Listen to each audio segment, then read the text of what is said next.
குறைந்த விலை நிறைந்த தரம் தங்கள் தேவைகள் அனைத்தும் ஒரே இடத்தில் ஜெயச்சந்திரன்.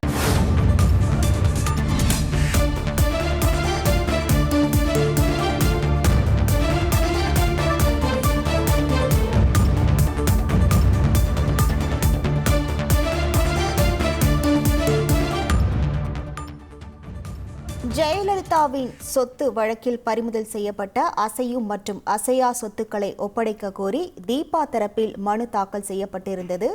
இந்த மனுவானது சிறப்பு நீதிமன்றம் மற்றும் உச்சநீதிமன்றம் மிக தெளிவாக சொத்துக்கள் அனைத்தும் அரசு பறிமுதல் செய்ய உத்தரவு என கர்நாடக உயர்நீதிமன்றம் உத்தரவு பிறப்பித்திருக்கிறது. மேலும் ஜெயலலிதாவின் சொத்துக்களை ஒப்படைக்க கோரி தீபா தாக்கல் செய்த மனுவை கர்நாடக உயர்நீதிமன்றம் தள்ளுபடி செய்து உத்தரவு பிறப்பித்திருக்கிறது. இது குறித்தான முழு விவரங்களோடு இணைகிறார் நமது செய்தியாளர் பாரதி ராஜா. வணக்கம் பாரதி ராஜா, என்ன காரணத்தை முன்வைத்து இந்த மனுவானது தள்ளுபடி செய்யப்பட்டிருக்கிறது? முழு விவரங்கள். முதல்ல இந்த மனுவின் பின்னணி என்ன என்பதை பார்க்க வேண்டும். கர்நாடக நீதிமன்ற கருவூலத்தில் உள்ள ஜெயலலிதா சொத்து வழக்கில் பறிமுதல் செய்யப்பட்ட சொத்துக்கள் அனைத்தையும் தமிழக லஞ்ச ஒழிப்புத்துறைக்கு மாற்ற வேண்டும் என ஒரு மனு அளிக்கப்பட்டது. அந்த மனு மீதான உத்தரவையும் சிறப்பு நீதிமன்றம் பிறப்பித்திருந்தது.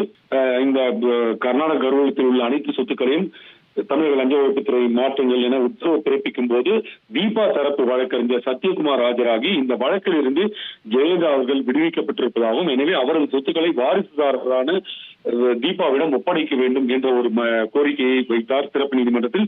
அந்த கோரிக்கையை நீதிமன்றம் நிராகரித்து இதையடுத்து அவர் இதை மேல்முறையீடு செய்து கர்நாடக உயர்நீதிமன்றத்தில் ஒரு மனுவை தாக்கல் செய்திருந்தார். அந்த மனுவை தான் தற்போது கர்நாடக உயர்நீதிமன்றம் தள்ளுபடி செய்திருக்கிறது.